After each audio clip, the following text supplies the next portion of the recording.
Assalamualaikum warahmatullahi wabarakatuh. Waalaikumsalam warahmatullahi wabarakatuh. Alhamdulillah ketemu kembali ya. Kalau dengan Pak Aris sering ketemu, dengan yang lain jarang ketemu ini. Mudah-mudahan semuanya sehat semua ya. Dan ini saya diamanati ngulumul Quran ini untuk itu jenengan. Pokoknya gini aja, berkaitan dengan ngulumul Quran ini kan nanti kalau kita mengikuti silabus yang ada, ya, ini terlalu banyak. Ya, pokoknya kita sedapatnya dan senyampainya saja nanti. Ya, tidak perlu jenengan juga tidak perlu ngoyo berkaitan dengan itu semua, ya materi semua. Dan saya juga tidak lah. Pokoknya yang kita nanti yang penting sampai ya. Suara jelas sampai situ ya. Suaranya jelas? Jelas sudah? Jelas Pak. Oke. Jelas. Oke.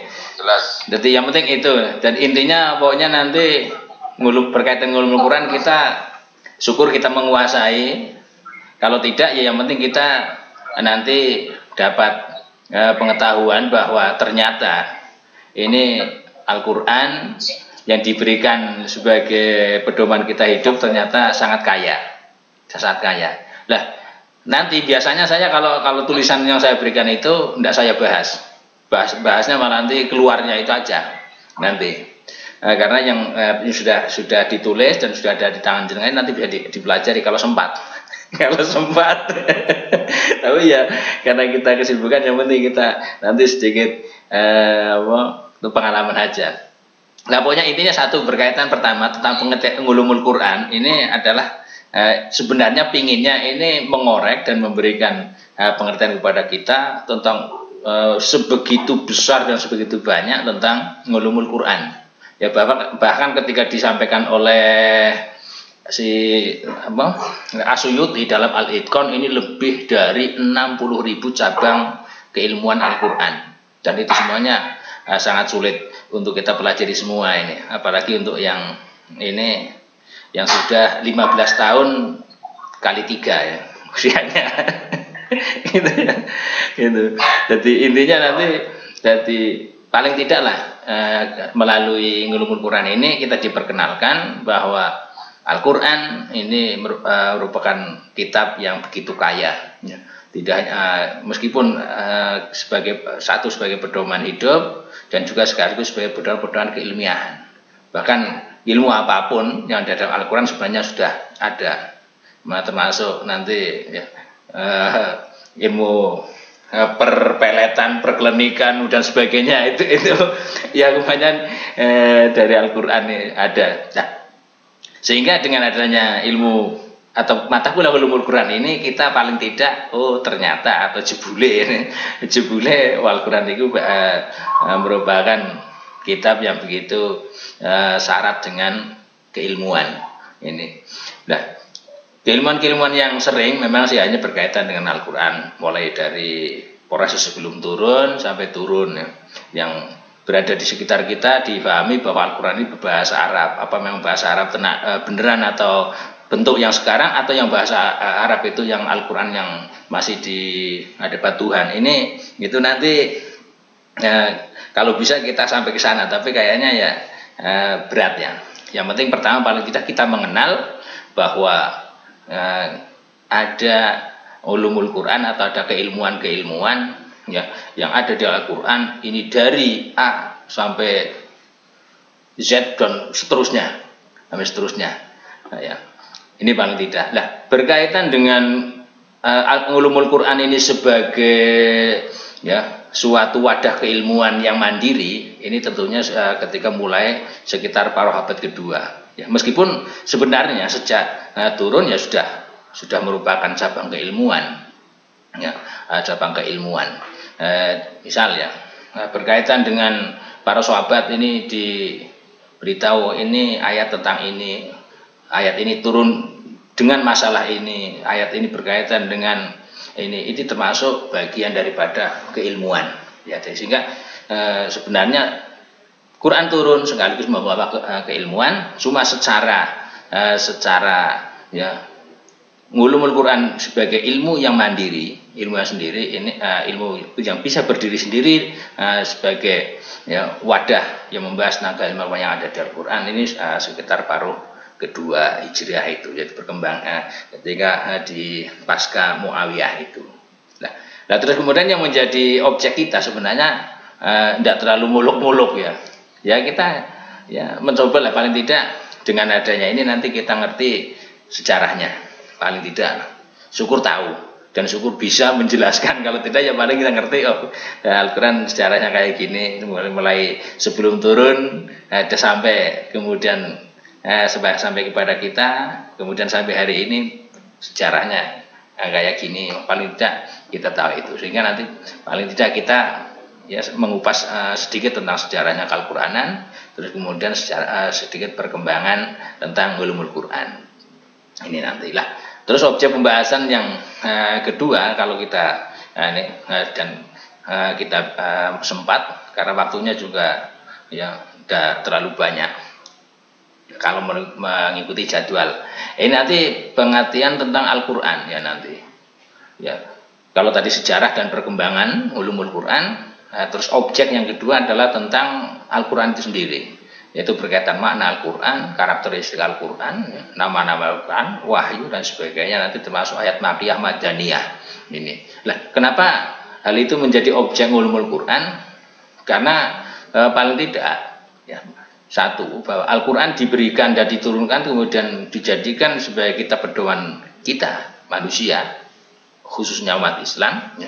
Dan sebenarnya siapa saja ini ya, sebagai ajang sebagai ajang bahwa Al-Quran ini nanti menjadikan contoh bagaimana pelevelan hukum. Misal nanti ketika kita membahas ayat ini turun pertama kali, apa kemudian kita harus terapkan kayak gitu atau terapkan seperti sekarang?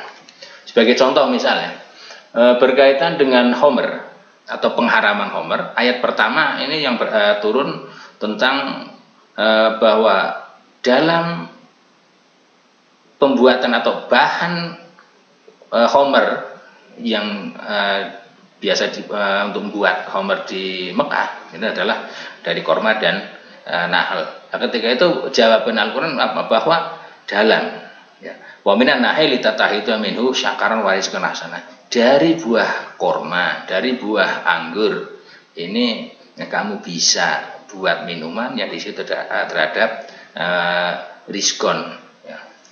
Tatahhitu minhu wa rizqan syakaran wa rizqan hasana, bahwa pertama baru menyebutkan tidak langsung haram, berarti dari korma, dari anggur ini bisa kamu buat sebagai minuman memabukkan dan sebagai rezeki.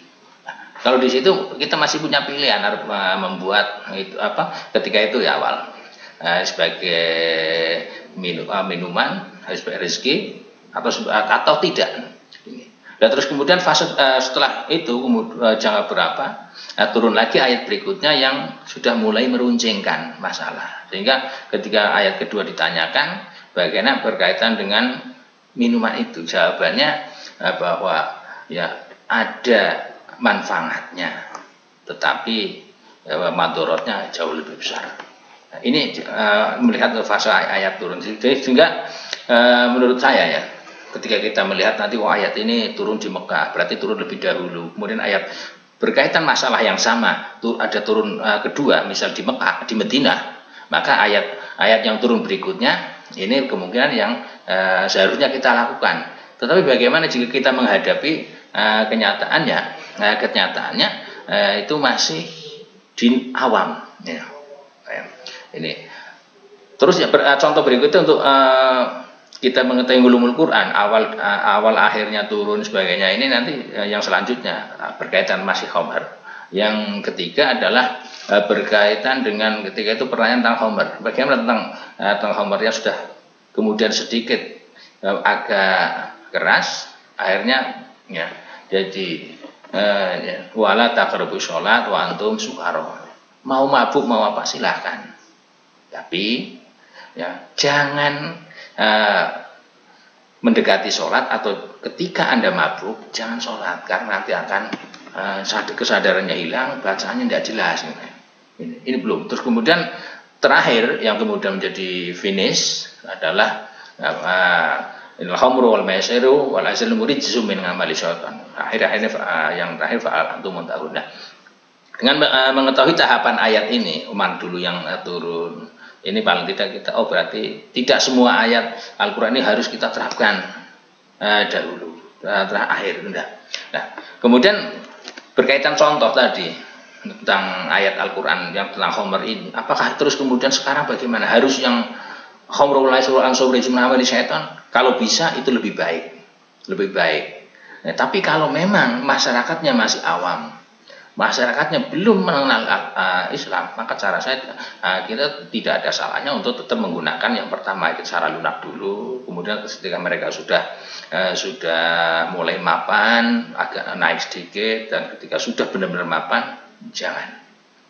Ini cara saya salah satu yang harus kita kejar setelah kita mempelajari ilmu Al-Quran. Ini. Nah, adapun itu tadi sebagian contoh tentang objek yang kedua yaitu pemahaman tentang Al-Quran. Yang ketiga nanti tentang metodologi penafsiran. Ya. Nah, maksudnya apa nanti? Jadi Al-Quran yang disampaikan kepada kita sebagai hukum dan sebagai undang-undang ya, sebagai undang-undang ini tidak harus kita kemudian makan mentah-mentah, harus kita tafsirkan, harus kita jabarkan. Ya hal itu sebenarnya tidak ubahnya dengan Undang-Undang 45. Undang-Undang 45 bagi saya kalau memang bunyinya kayak gitu, terus kemudian ya kita tafsirkan. Apa terus kita harus praktekkan plek seperti itu, atau kita melihat kondisi masyarakat, kondisi negaranya sendiri dan kayak apa sebagainya. Ini bagi saya lah. Itu diantara ya kalau manfaat melihat ya manfaat dari melihat adanya objek pembahasan ulumul Quran. Nah kalau bisa itu kita kuasai, tapi kalau tidak paling tidak kita ada pemahaman dan ada pengetahuan bahwa paling tidak yang dimaksud ulumul Quran ada kayak gitu, arahnya kayak gitu, sehingga Al-Quran arahnya kemana ini nanti. Ya. Nah, kalau berkaitan dengan sejarah perkembangan ulumul Quran, ya pokoknya kalau sebagai sumber utama ya berkaitan dengan Al-Quran nanti Nabi sendiri. Ya. Kemudian yang paling kemudian setelah Nabi ini nanti kemudian 10 sahabat besar. Yang paling utama adalah 4 khulafaur rasyidin itu. Ya. Nah ini ya, berkaitan dengan perkembangan Al-Quran dan sebagainya, ini nanti didorong oleh antusias para sahabat yang ketika itu memang ingin belajar benar dan tahu benar tentang Al-Quran, sehingga banyak sekali sahabat-sahabat yang ketika mendengar ayat ya terus kemudian ya mereka tetap bertahap sih mendengar ayat, ingin tahu dan tidak hanya tahu ayatnya tapi juga ayat ini kayak gini isinya kemana, maksudnya kayak apa, dan mereka tidak bosan-bosannya ketika tidak paham untuk selalu bertanya kepada Nabi. Dan untungnya mereka juga punya sosok Nabi yang tidak pernah bosan untuk ditanya dari tanya ya gini. Ini berkaitan dengan perkembangan di masa Nabi sekilas kayak gitu. Nah kemudian nanti perkembangan berikutnya ini di zaman Khalifah Abu Bakar ya nanti yang paling menonjol adalah ditandai oleh adanya awal pembukuan Al-Quran atau pengumpulan Al-Quran dalam satu bendel. Ini yang terjadi di masa Khalifah Abu Bakar. Inilah. Tetapi ya, Abu Bakar sendiri sebenarnya itu bukan ide langsung dari Abu Bakar. Atau bisa jadi Abu Bakar sudah punya ide, tapi dari secara pribadi belum berani, sehingga kemudian ada desakan dari Sayyidina Umar untuk harus segera dibukukan. Karena kalau tidak khawatir adanya hilang, maka kemudian Abu Bakar akhirnya menerima dan membuat tim untuk penulisan Al-Quran ini. Nah, terus kemudian berkaitan yang kedua, Khalifah Abu Bakar Umar bin Khattab ini ketika itu tidak begitu konsentrasi terhadap Al-Quran karena beliau lebih konsentrasi kepada kenegaraan, termasuk bagaimana membentuk ya, parlemen administrasi negara, parlemen administrasi keprajuritan, terus dan juga tentang tata pangan dan sebagainya itu dibentuk oleh Umar lah. Kemudian yang mulai berkembang berikutnya adalah di masa Khalifah Utsman. Nah, ketika itu punya kebijakan untuk menyatukan Al-Quran kembali dalam satu logat atau satu dialek. Karena ketika itu masih semakin banyaknya ekspansi dan Islam dan semakin banyaknya cara orang Jawa keilatkan kalau mengucapkan Arab, maka banyak terjadi perselisihan. Maka Utsman berinisiatif untuk menyatukan kembali dan sekaligus dalam membuat satu ragam qiraah, meskipun berbeda di masa tabi'in juga muncul adanya qiraah sab'ah ini ya. Kemudian perkembangan selanjutnya ini Al-Quran di masa sampai masa Utsman sehingga kemudian masuk ke awalnya Sayyidina Ali ini kalau seperti itu kok masih ada sampai ke kita, tidak bisa kita baca. Tidak bisa baca karena misalnya contoh antara huruf misal baina ba ya nun pokoknya legoknya 3 itu nanti tidak ada titiknya sehingga bisa kalau kita antara itu bintunnya kayak gitu, bintun kayak gitu, baitun yang kayak gitu dan sebagainya. Nah, maka Sayyidina Ali mengutus muridnya Abu Aswad Ali untuk meletakkan kaidah-kaidah memberikan harokat di huruf-huruf akhir sehingga misal alhamdulillah kemudian dikasih tanda bahwa itu du dan sebagainya itu mulai berkembang di Abu Aswad atau Ali. Kemudian peletakan adanya fathah, kemudian ada tasdid, tanda sukun dengan separuh domah ini berada ketika di Al-Khalil. Terus berkembang sampai sekarang. Dan ini termasuk salah satu bagian daripada ulumul Quran. Ya, Al-Quran berkembang sampai sekarang memang tahapannya begitu panjang. Ya. Ini. Kemudian ya, kalau kita melihat kepada ulumul Quran pada masa sahabat, ya, ini ya kita sadari bahwa tidak seluruh sahabat ketika itu ini mampu menguasai berbagai keilmuan yang ada dalam Al-Quran ya. Dan ini layaklah sebenarnya kita sekarang juga tidak bisa kita ini menguasai seluruh keilmuan sehingga ada sahabat yang hanya bidang dalam ilmu waris, ilmu qiraah, ilmu keprajuritan ya. Terus ilmu tentang siasah dan sebagainya yang semuanya memang diambil dari pemahaman Al-Quran itu ini ya. Nah, kemudian ketika masa awal ya masa sahabat ini kemudian memang berkaitan dengan Al-Quran dan tafsir ini kemudian bisa dipetakan menjadi 3 kelas. Yang pertama adalah kelas Mekah yang ketika itu adalah rektornya adalah Abdullah bin Abbas, kemudian kelas Al-Quran dan Ulumul Quran di Madinah yang rektornya Ubayyah bin Ka'ab, dan kemudian di Kufah atau Basrah Irak sekarang yang kemudian ketika itu direktori oleh Abdullah bin Mas'ud ini. Nah, mulai dari adanya 3 madrasah besar itu ini juga nanti berdampak kepada pesatnya keilmuan-keilmuan yang berkaitan dengan Islam nanti. Sehingga kemudian termasuk juga nanti model pemahaman, model penafsiran, ya, bahkan kemudian nanti dari adanya model pemahaman, model penafsiran, ini nanti akan muncul kepada model pemahaman fikih.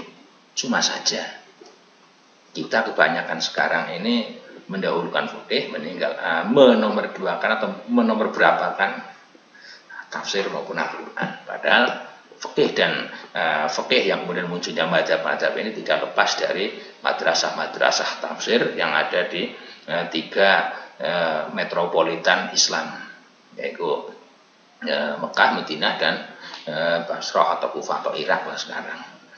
Nah, kemudian dari tiga madrasah ini berkaitan dengan Al-Quran, khususnya yang menekankan pada penafsiran, ini nanti coraknya sangat berbeda. Ya, kalau di Mekah, satu yang tadi dipimpin atau diraktir oleh Abdullah bin Abbas, ya, yang mana Abdullah bin Abbas seorang ahli bahasa, filolog Arab ketika itu. Ya, akhirnya malah beliau menanamkan kepada muridnya dan mengajar kepada muridnya tentang Al-Qur'anan yang berbasis kepada filologi atau kebahasaan nanti. Ini sehingga penafsiran-penafsiran yang ditinjau dari kebahasaan, filologi, semantik, semiotik dalam perkembangan sekarang ini tidak lepas dari embrional yang pernah dilahirkan dan ditelurkan oleh Abdullah bin Abbas. Sedangkan waalaikumsalam, sedangkan berkaitan dengan Madinah.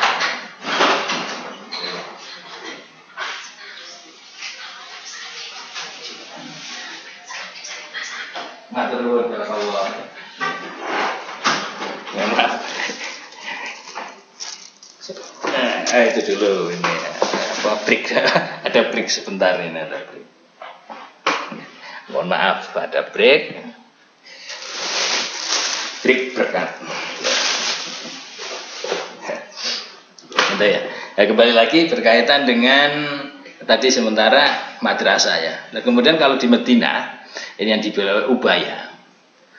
Ini nanti berkaitan sistem pemahaman Al-Quran dan sistem pemahaman tentang penafsiran. Ya.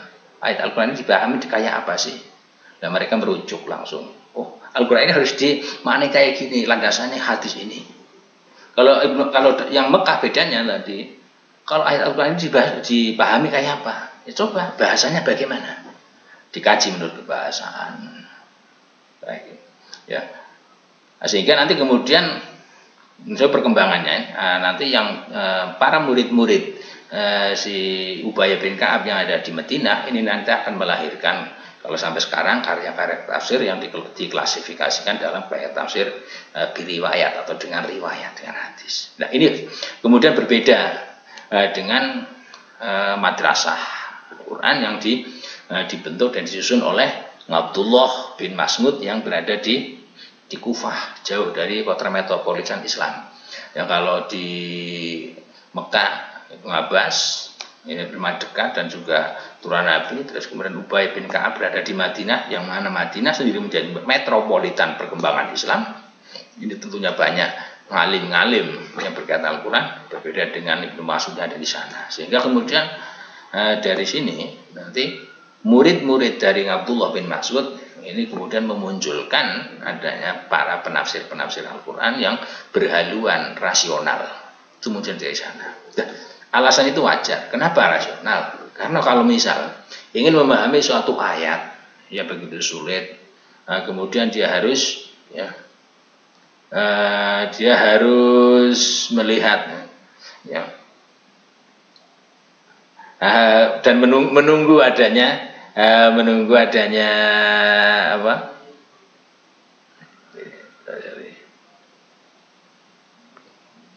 Kemudian nunggu ya.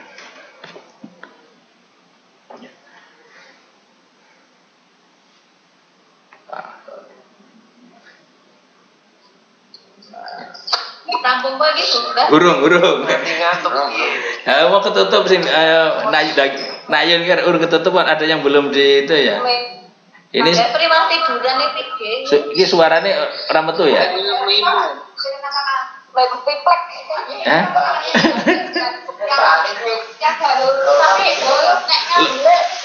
Saya juga ada ini tadi. Mama tutupi dong. Iya, itu apa sih? Jadi berkaitan dengan pemahaman rasional ya. Ada ya. Dan yang kemudian nanti muncul menjadi tafsir Ar-Ra'yi. Itu dari Kufah ya, yang kemudian dipelopori oleh Abdullah bin Mas'ud ya.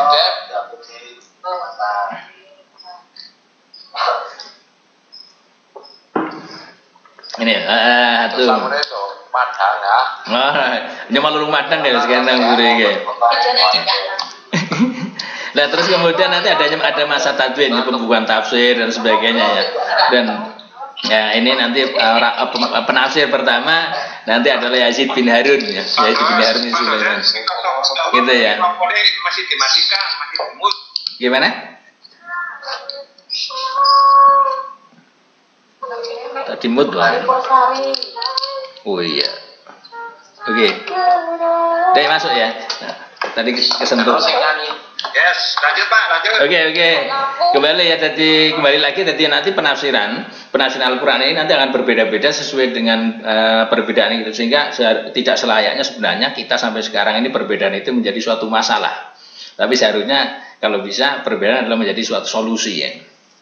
Ini sudah digambar sejak awal sebenarnya. Jadi tadi antara kelas tafsir antara Ibnu Abbas, Ubayyah bin Ka'ab, Abdullah bin Mas'ud ini yang kemudian membentuk karakter-karakter tersendiri dalam menafsirkan Al-Qur'an. Nah, ini seharusnya kita jadikan sebagai suatu cermin bahwa tidak layak lah kita sebagai generasi sekarang ini perpecahan hanya masalah yang sepele kemudian menjadi hal yang harus dibesar-besarkan terus kalau itu dibiarkan nanti bagaimana dengan berkaitan Islam? Ya justru dengan adanya masalah itu ya kita coba belajar ulang. Jangan-jangan dia kayak gini karena dia tak lebih tahu. Coba kita kejar, ada ndak? Kalau kemudian kita menemukan bahwa dia melakukan yang berbeda dengan kita dan memang tidak ada dalilnya, baru kita cara kasarnya berdebat. Ada begini-begini kan ada dalilnya. Kalau memang kemudian dia tidak mendapatkan dalil, hanya berdasarkan keinginan dan kemauan diri lah, baru kita luruskan. Tapi kalau dia punya sandaran atau punya landasan, Anda melakukan begini yang berbeda. Saya ada dalil ini. Sudah di awal itu memang yang diyakini ya. Dan memang ada landasannya. Kenapa harus kita salahkan? Ini yang salah malah kita kalau kita menyalahkan yang ada, karena perpecahan atau perbedaan pendapat dari suatu ayat, perbedaan pendapat dari suatu bahasa, perbedaan dari suatu perilaku, kemudian perbedaan rasa dari suatu jenis makanan, ini sudah menjadi hal yang kudrati ya hal yang harus ada. Itu diantaranya berkaitan dengan masalah pembukuan ya, nanti di situ sudah saya tulisan sudah ada ya. Jadi terus yang jadi masalah kira-kira nanti ngulumul Quran di masa modern itu kita harus bawa kemana ini harus yang paling penting. Nah, oleh sebab itu paling tidak lah ya, memang sih kita kadang masih sulit untuk menerapkan tentang ngulumul Quran ini ya. Maksudnya apa? Bahwa ya Al-Quran dengan sejarahnya, ya, Islam dengan sejarahnya, ya, dan para ulama dengan sejarahnya ini sangat syarat dengan adanya perpecahan, sangat syarat dengan adanya perbedaan. Tetapi kenapa mereka justru bersatu? Oleh sebab itu kalau bisa ya melalui adanya ulumul Quran ini ya silahkan beda pendapat, silahkan beda penafsiran, silahkan beda keyakinan, yang penting punya dasar yang dijadikan pijakan ya, dan tidak menyalahkan orang lain yang menggunakan dalil lain, karena hal itu adalah suatu rahmat dan suatu keharusan yang ada pada kehidupan dunia kita ini ya. Paling tidak itu berkaitan dengan pengantar ya kira-kira ya, atau barangkali ada yang mau bertanya silakan. Tunggu. Kalau Pak. Ya. Gimana? Mohon maaf ini Pak Kiai. Iya. Ya mungkin yang pertanyaan pertama ini agak keluar dari topik. Oh iya, enggak apa-apa. Boleh. Ada dua pertanyaan Pak. Iya. Yang pertama, tadi Pak Kiai kan menggambarkan proses turunnya hukum minum khamr yang berjalan secara bertahap. Mulai dari pelarangan, terus mulai dari mengkritik secara halus, terus sampai dengan pelarangan secara mutlak. Itu satu, kalau nggak salah artinya ada nasib mansuk Pak ya, kalau nggak salah. Nasaman, ya betul kan? Ya. ada najis. Itu yang pertama, tapi bukan itu yang jadi saya pertanyakan. Iya, iya. Yang saya pertanyakan itu hukum perbudakan, Pak Kiai. Iya, iya. Ya. Perbudakan. Secara letterlek kan perbudakan itu masih menjadi hukum positif. Iya. Di Al-Quran. Iya, iya. Belum ada larangan secara hak seperti halnya khamr yang sudah secara pasti dilarang. Iya. Tapi kalau perbudakan kan belum ada hukum yang secara pasti bahwa itu dilarang. Iya, iya. Perbudakan. Nah, konteksnya mungkin ini agak nakal, tapi ya saya tanyakan. Biasa, nakal itu biasa. Iya, enggak Pak ya. Hah? Gimana? Yang itu ya perbudakan ini. Perbudakan itu kan masih secara syar'i, masih sah, masih legal ya kan? Secara syar'i. Apakah mungkin pelacuran itu kita asumsikan perbudakan? Gitu. Sehingga menjadi hal yang secara syar'i disahkan. Iya. Jadi misalkan kan, saya mau beli budak nih sama mucikari gitu kan. Iya. Saya mau beli budak 500.000 untuk satu malam gitu.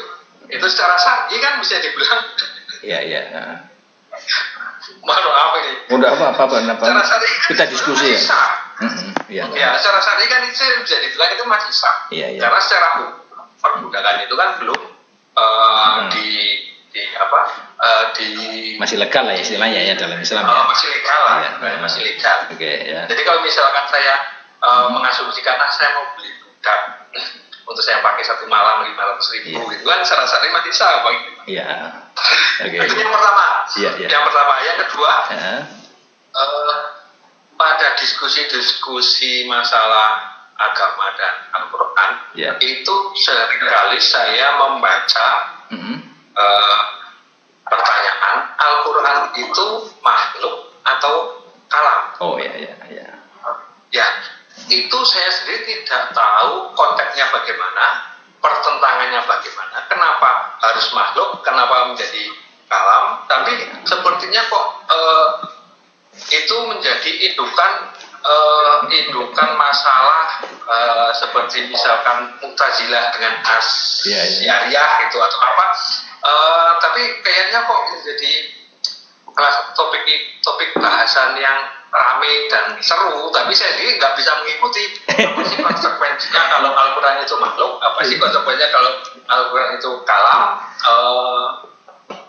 Mungkin Pak Yai bisa lebih menjelaskan. Terima kasih Pak. Itu yang nomor 2, jenengan tidak bisa ngikuti, barangkali itu ditambah gasnya Pak. Oke. Kalau gasnya dan giginya ditambah, nanti lebih cepat, nanti bisa mengejar Pak, bisa ngikuti Pak. Oke. Oke, sementara dari yang pertama yang perbudakan ya Pak ya. Ini nanti coba kita telusuri dalam Al-Quran, itu ada fakku rokobah ya. Dan mereka adalah orang-orang yang memerdekakan budak ya. Sebenarnya kalau kita pahami dari redaksi fakku rokobah ini sebenarnya, kalau intinya ya, kalau kita pengen iman yang benar, menjadi hamba yang kuat ya, syaratnya adalah ya memerdekakan budak. Nah, memerdekakan ini tidak hanya dalam konteks berharian ya. Nanti coba ya. Jadi falak tahamal ngaqobah wa ma adraka mal aqobah faqu raqobah au it'amun fi yaumin dhi masqobah dalam surat Balad. Ini jadi alam najngalung ini sebagainya. Jadi ini berkaitan dengan dakwah awal Nabi ya. Ini diantara adalah konteks untuk faqu raqobah, memerdekakan budak. Dengan kata sebenarnya kalau melihat itu ya, Islam ini sebenarnya sudah pasti, tapi dalam konteks yang masih pelan-pelan, apalagi kondisi Arab ketika itu ya, kondisi Arab dan sekitarnya. Ini yang pertama, sehingga kemudian suatu ketika di tahun 6 Hijriah pada waktu perang Khaybar yang letaknya termasuk jauh lah dari Madinah. Ini ada Nabi tinggal di sana lumayan cukup lama. Nah, ketika itu Nabi sempat pernah memperbolehkan adanya nikah mut'ah, Pak. Tetapi itu hanya beberapa hari yang kemudian tidak diperbolehkan. Nah, kemudian diperbolehkan lagi ketika Fathu Makkah. Nah, ketika Fathu Makkah kemudian Nabi secara pasti kemudian menyatakan bahwa mut'ah haram mulai hari ini sampai hari kiamat. Ini. Nah, berkaitan dengan perbudakan sebenarnya ya satu ya, larangan pasti haram perbudakan. Ini memang kita belum menemukan ya. Tapi paling tidak dengan adanya ya satu dalam surat Al-Hasr misal dari seorang yang zihar ya. Seorang yang zihar waladina yudhahiruna minkum min nisaihim misal yang nanti di surat Mujadalah dari orang yang melakukan zihar yaitu orang yang mengharamkan istrinya ya, mengharamkan istrinya bahwa istrinya itu haramnya untuk digauli seperti dia menggauli ibunya, ibu kandungnya. Ini ketika dia ingin kembali atau mengembali istrinya menjadi istrinya sendiri harus membayar kifarat. Kifaratnya yang pertama adalah di sana sebutkan waladina yudhahiruna minkum summa yamutuna lima qalu fatahriru raqabah min qabl. Orang-orang yang melakukan zihar dari istrinya, kemudian dia ingin kembali untuk menggauli istrinya dan istrinya menjadi istrinya sendiri, maka fatahriru raqabatin min qabli masa, maka dia harus memerdekakan budak sebelum dia mengumpuli istrinya kembali. Baru ketika Anda bisa, benar sudah bisa Anda bisa, baru kemudian kepada malam masjid fasyam. Satu yang berikutnya termasuk sebenarnya berkaitan kifarat sumpah. Ketika kita sumpah kita melanggar, ini awal adalah kita kifaratnya adalah memerdekakan budak dan juga kifarat lain. Nah, sebenarnya dari situ ada sinyalemen bahwa perbudakan ini hal yang sudah tidak direstui sebenarnya oleh Islam. Memang belum tidak mengatakan pasti haram, ini belum ada. Ya, tapi paling tidak ini kemudian diserahkan kepada sistem kemanusiaan manusia yang kemudian dalam fikih nanti dikemas. Ya. Bagaimana sih sekarang ya seorang ini bisa menjadi budak dan boleh dinilai budak? Ini pertama. Yang sekarang sudah tidak ada dalam kacamata Islam. Jika suatu negara dengan negara lain dalam konteks agama ya, yang istilahnya dulu adalah darul harbi, darul perang dan darul kufur wa darul Islam ya, daerah Islam dan daerah kufur perang. Kemudian darul kufur kalah, maka para wanita dan anak ini bisa menjadi budak. Begitu juga sebaliknya. Ya. Kalau melihat konteks sekarang, kalau sudah tidak ada darul kafir dan darul kufur wa darul Islam, tidak ada daerah Islam dan daerah kufur secara wujud dohir, meskipun kalau kayak Indonesia sudah tidak bisa dikatakan sebagai darul kufur dan layak untuk dikatakan sebagai darul Islam ya, meskipun adalah negara Pancasila ya. Ini ketika konteks, tapi kembali lagi ketika konteks perangnya, misalnya yang kayak itu adalah konteks perang politik, karena perangnya politik ini bukan lagi perang agama, sehingga nanti tidak bisa cara Islam tidak bisa itu dikatakan sebagai perbudakan, bahkan ya tidak bisa dijadikan rampasan perang cara Islam ya, karena konteks itu adalah dulu konteks perbudakan. Ini yang pertama. Yang kedua, kalau kita melihat pada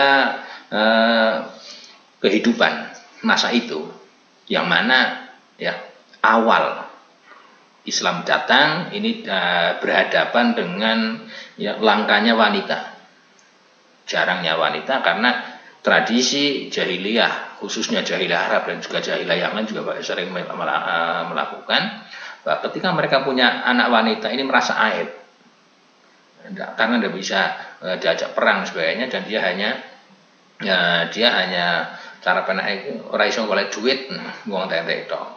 Nah, akan banyak yang dibunuh secara hidup-hidup, banyak yang dijadikan korban-korban sebagainya. Nah, maka Islam bertahap memberikan solusi, jangan dibunuh. jangan jadikan budak, kan lumayan bisa dimanfaatkan. Sehingga ketika menjadi budak dia ningkat, sudah tidak lagi menjadi suatu korban yang harus dibunuh, ya.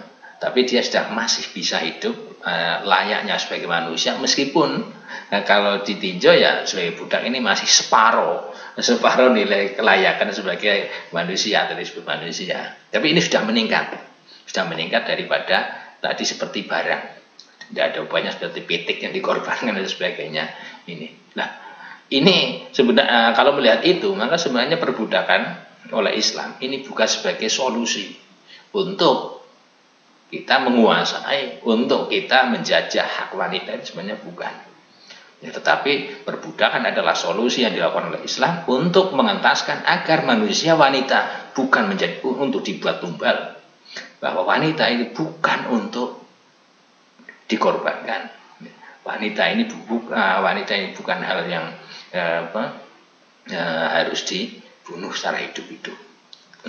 Ya, berkaitan dengan kalau konteks kayak gitu, kemudian ke pertanyaan yang kedua ini nanti akan berbeda lagi, ya. Karena apa? Satu itu yang pertama. Yang kedua, kalau kita kaitkan dengan pertanyaan yang di bagian belakang, yaitu berkaitan dengan pergundikan, ini memang jelas tidak diperbolehkan. Misal kayak yang kalau redaksi pertanyaan yang oleh jenengan ya berkaitan dengan adanya ya istilah agen ya itu tadi lah istilah bakul tempe ya, meskipun banyak bakul tempe ini tidak boleh ini. Karena agen pergundikan ini jelas tidak diperbolehkan. Lah kaitannya dengan agen pergundikan ya, ini dengan perbudakan ini jauh berbeda. Berbedanya apa? Kalau satu ya di luar konteks fikih. Kalau pergundikan atau perWTS ini nanti unsur bayar sebagainya. Ya ini malah sebenarnya kalau sekilas ini hampir sama dengan nikah mutngah atau nikah kontrak. Itu pun sudah tidak diperbolehkan nikah kontrak. Nah, bedanya apa sih? Nah, kalau perbudakan kita kan sekali beli seperti membeli baju, setelah itu sudah menjadi milik kita, mau diapakan itu sudah. Nah, jadi hak milik, sehingga lumayan agak jauh apabila kita korelasikan atau kita secara samakan bahwa pergundikan atau perWTS-an yang tadi itu disamakan dengan perbudakan. Ini menurut pendapat saya ini sangat jauh, nah, sehingga tidak ketemu titiknya intinya. Ya bedanya itu. Karena apa? Ketika kita misalnya kita membeli tempe 1 bungkus atau 2 bungkus sebagainya, ya sudah, setelah habis tempe dimakan sudah bukan milik kita. Bahkan sampai pemilik tempe bukan milik kita. Nah, tapi ketika kita beli budak, sudah dari sana atasnya rambut sampai bawahnya kaki semuanya milik kita dan kita yang berhak. Gitu. Ini menurut saya. Nah, sehingga tidak ya. Dan dengan kata lain satu berkaitan dengan pergundikan, ya ini termasuk hal yang sudah tidak diperbolehkan ya, wal muhsanati minal ladina sebagainya, bahkan termasuk ya, jadi saya lupa ayat di surat An-Nisa itu ya, bahwa boleh menikah bukan untuk dijadikan sebagai suatu pergundikan atau simpanan ya, tapi ayatnya saya agak lupa ini bagaimana, ini ada yang membantu ini ya nanti ya. Satu, yang berikutnya kita kaitkan lagi, termasuk nanti di alasan ya, di alasan kenapa sebenarnya ini Pak Aris ini alasan diperbolehkan untuk menikah masna wa sulasa wa ruba. Ini salah satu jalan untuk menjauhkan manusia dari ini pergundikan perWTS-an, termasuk salah satunya budak juga itu gitu sehingga harapannya daripada ya, nanti ya menikah mereka tidak memberikan hak, tidak memberikan mas kawin dengan layaknya, mau menikah selainnya 4, 2, 3 sebagainya. Kalau menjadi tidak pemberani penakut satu saja sebagainya.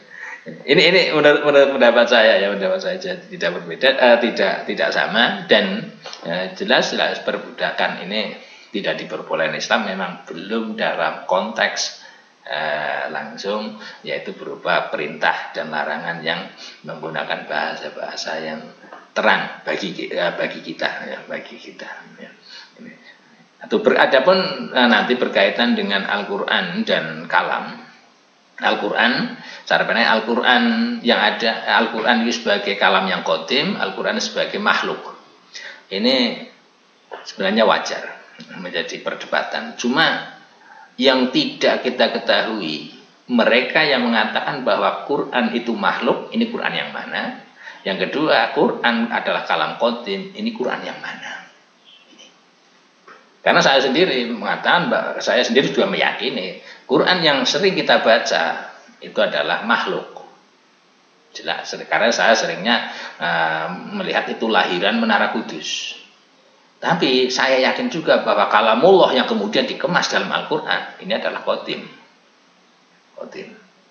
Ibarat sekarang ini, ya sebenarnya ya bahasa contoh mungkin ini sebagai pendekatan. Jadi bahasa kita ini menjadi bahasa orang besar atau orang kecil. Ini sebenarnya tergantung orangnya. Jika bahasa itu kalam, qadim atau tidak, ini tergantung kepada siapa pembicaranya.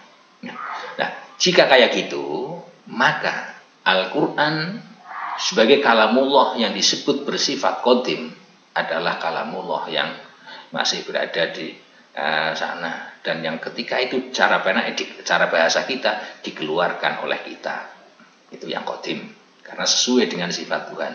Dengan kata lain, omongan atau pembicaraan yang disampaikan oleh orang besar adalah pembicaraan besar. Tetapi, ya, contoh, seorang politik besar ketika berbicara tentang politik itu adalah politik besar. Tapi ketika orang desa, orang biasa terus berbicara politik, nah, itu bisa jadi malah bukan pembicaraan politik. Ini, Nah, berkaitan kalam yang makhluk adalah ketika kalam itu sudah oleh Allah ini sudah ditransfer ke Lauhil Mahfuz, apalagi Lauhil Mahfuz sudah ditransfer ke langit dunia, ya, Baitul Ma'mur, Baitul Izza. Kemudian dari langit ditransfer ke Nabi, di Nabi ditransfer para sahabatnya. Ini sudah ya, makhluk, karena itu sudah menjadi pembicaraan makhluk.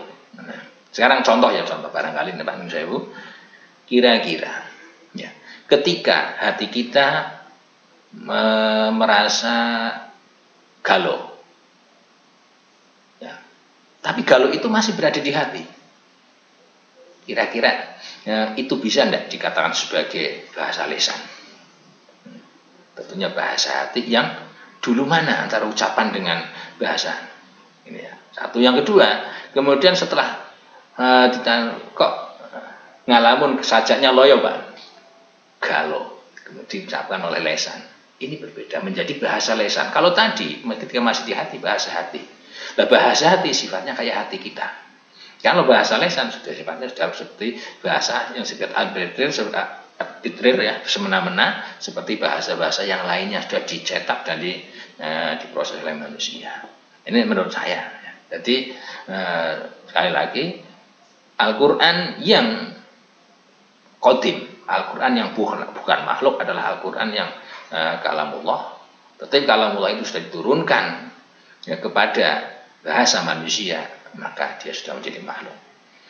Kerentek hati yang menjadi hati ada masih kalam hati dan sifatnya seperti hati kita. Tetapi ketika Al-Quran itu sudah ditransfer melalui urat motorik sensorik untuk besar ke otak kemudian ke mulut, terus mulut kita sampaikan, maka ketika itu sudah makhluk.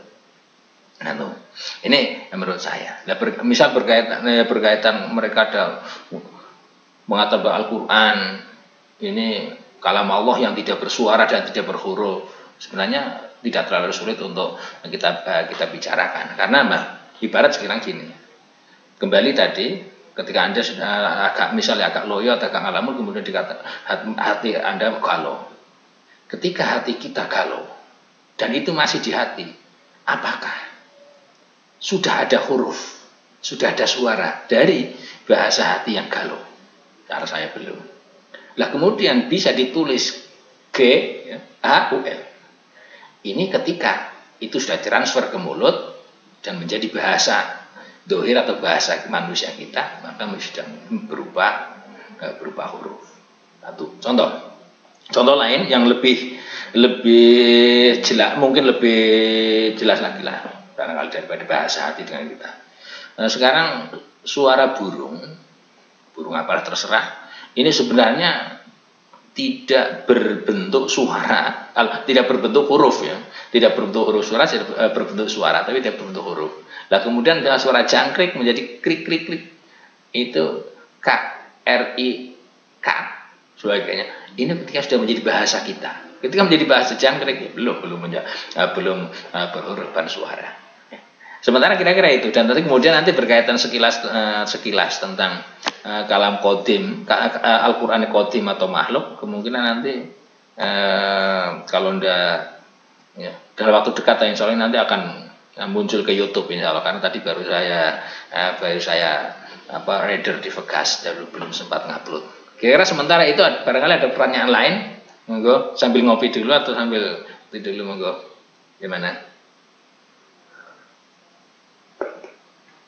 Halo. Oke, matur nuwun, Pak. Ya. Matur nuwun.